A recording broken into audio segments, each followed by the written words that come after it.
Hey everybody, Westlake here with another Facebook Live, kind of a public service announcement. Is entitled this, Did You Know? I want to share some information with you that I have picked up over the last couple days that was sparked by an experience that I had just this past Friday on a Friday night football game.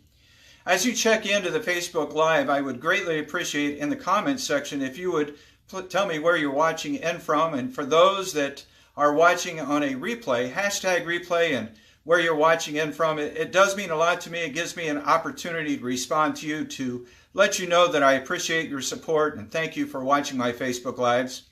I've been doing football and baseball as an official for quite some time. I actually have umpired baseball for about 25 years, something I'm very excited about, something I really, really enjoy. It's a passion of mine. I've been doing football for, probably 15, 16 years now. And football is kind of special and kind of unique, a little bit different than baseball in that there's 5 of us in a crew. And this particular crew that I'm in now, we've been together for about 6 years.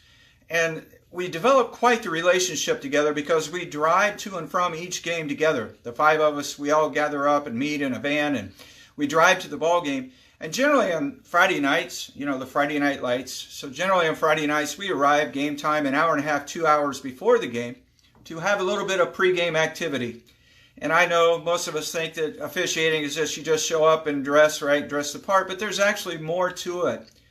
We have pregame activities, things that we go over and discuss, perhaps team records, what kind of game we might expect. Is it a team rivalry? Did they have anything happen last week? We discuss our film review that we had during the week to see what we can do to get better, to improve our game, because believe it or not, officials really do care. But back to the point of my video, why we're having these discussions oftentimes, and this Friday was nothing different, it happens every Friday, somebody always reaches into their bag, right, and pulls out, and you hear this, and you want some? You want one? Maybe 2? Maybe you need 2 this week, huh? It's ibuprofen, not a performance-enhancing drug, but ibuprofen. And no, I don't take ibuprofen. I don't have a need for it anymore. But a lot of the guys will take the ibuprofen prior to the game. It seems that shows our age, right? We've gotten a little bit smarter and experienced to understand that if we take ibuprofen prior to the game, right, we don't have to deal with the aches and the pains and the inflammation throughout the game, which is, that's common sense. But the aim of the game, or the whole purpose, is that when we've completed the game, we get out of the shower, we climb in the van. When we get up out of that van, we're not so stiff and sore, right? So the ibuprofen is something that's a go-to that we go to help us feel better. Not something that I use, as I mentioned before. But I started doing some looking into ibuprofen. I don't think we ever take the time to consider what it is we're putting into our system. And it was quite a surprise to me. Why, you don't think twice about it. But let me tell you a little bit of background about ibuprofen itself. Ibuprofen was formulated in 1961, and no, I'm no doctor, I'm no expert on it. I actually did a little bit of reading myself to come up with this information to share with you. But created by Dr. Stuart Adams in 1961, formulated for the purpose of arthritis, because the arthritis medicine that they were using at that time, there were a lot of side effects, and they were trying to find a more ethical, a more healthy way to help people deal with the pain of arthritis. So that's why they came up with ibuprofen. Now, if you've ever taken the time to look at a bottle of ibuprofen, in today's society, the way to fix things is go to the doctor and get a pill, right? Pop the pill, don't think twice about it. We'll feel better in the morning. But sometimes it pays to do a little bit of research and looking for yourself. So if we look on the ibuprofen bottle, we'll find that ibuprofen, this particular brand, these are 200 milligram tablets, contains about 200 milligrams of NSAID. If you don't know what NSAID is, and I didn't at the time, it's a non-steroidal anti-inflammatory drug. And no, like I said, I'm not a doctor, but let me explain what I found and how this works. So when we have an injury or a sore spot, something happens to us, the little nerve endings, right? The little nerve endings will now send a signal to the brain that, hey, I'm feeling pain, I'm feeling pain. And the way they communicate with the brain is by sending a compound called prostaglandin.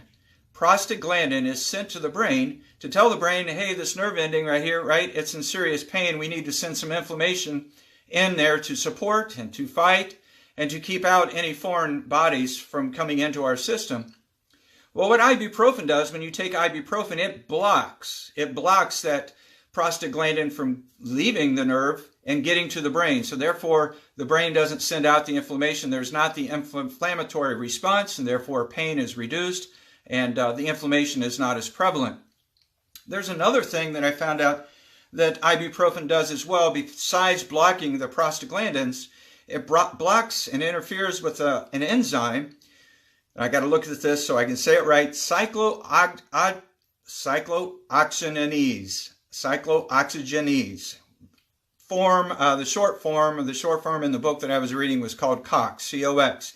And COX is actually an enzyme that transports the prostaglandins to the brain to let the brain know that, hey, we're in pain. So COX, C-O-X, is by blocking that, what happens is now we're interfering, or the ibuprofen is interfering with blood platelets. And of course, we know blood platelets are involved in blood clotting, so it does create issues for people who are on anticoagulants. Something to consider if you're taking ibuprofen and have never taken the time to look at it, you might want to discuss with your doctor.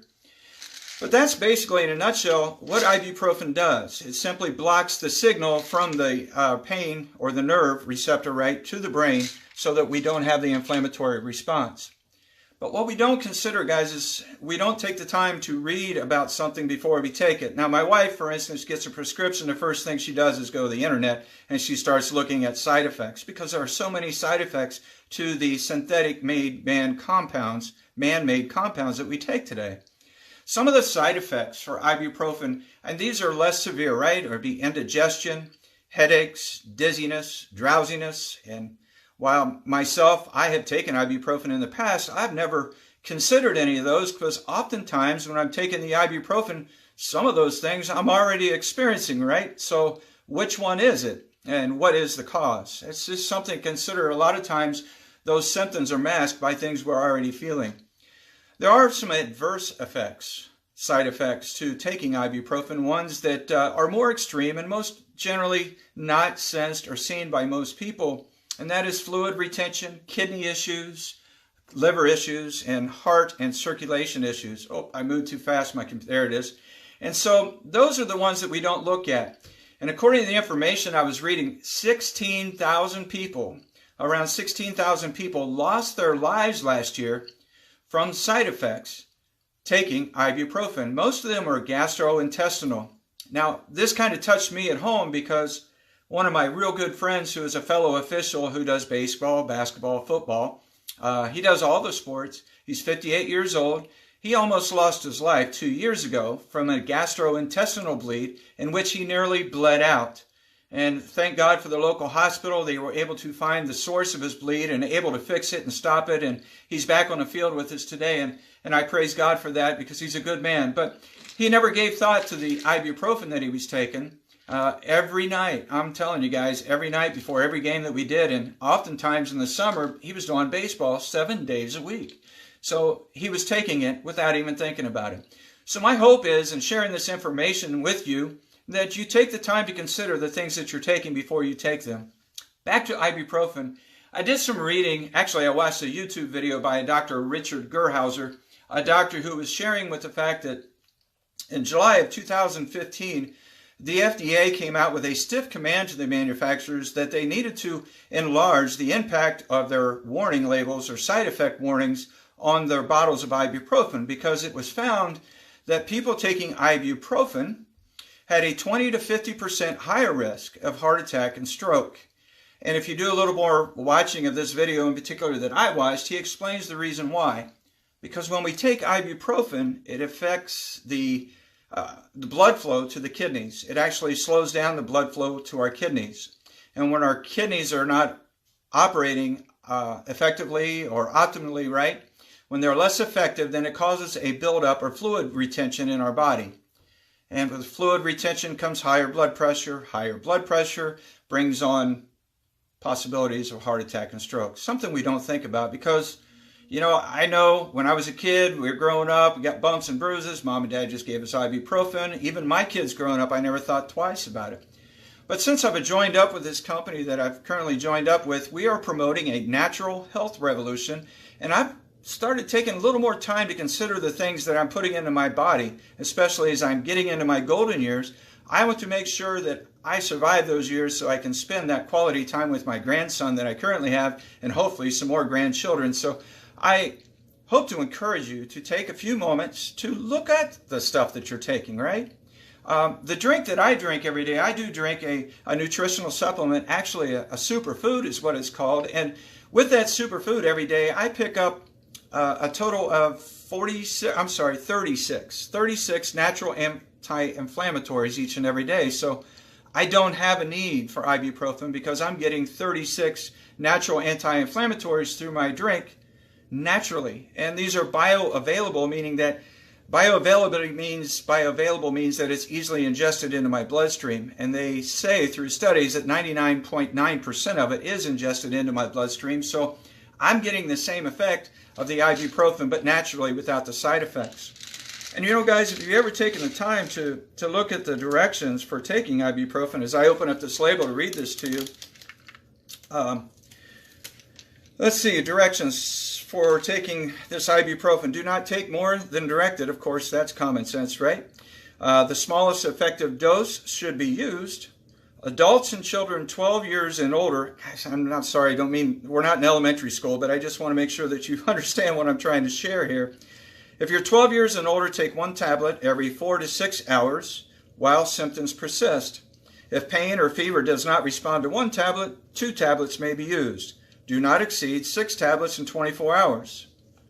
So the way I just understood this, I'm getting 1 anti-inflammatory that I can take every 4 to 6 hours, and I'm not allowed to take more than 6 in a 24-hour period. The drink that I drink, guys, right, I'm getting, I keep forgetting the number, but I want to share it with you. I'm getting 36 of them each and every day in the drink that I take. So my body is naturally flourishing, right, with natural anti-inflammatories. In addition, in this drink that I drink each and every day, I get 90 plus essential vitamins, right, nutrients that are taken verifiable into my body each and every day, along with 46 antioxidants and 20 amino acids. I'm not touting this drink, but I'm just telling you there are natural alternatives to ibuprofen. You don't have to reach the medicine cabinet. You don't have to reach into your bag. You don't have to reach into your purse when you're experiencing pain and discomfort. Maybe you need to look at a natural alternative, something with no side effects that encourages and lengthens our life, right? Just sharing, guys. If you're interested in more information, hey, feel free to drop a comment in the comments section. I'll gladly share information with you. I'm not a salesman. I'm not promoting. I'm just telling you, there are natural alternatives out there available. I'm willing to share what I'm using. Send me a private message. I'll do that as well. I do appreciate you taking the time to watch my Facebook Live this afternoon. It's time to get back to the NFL football, right? The Cowboys about ready to get on. The Bengals lost. Another boohoo day here in Ohio.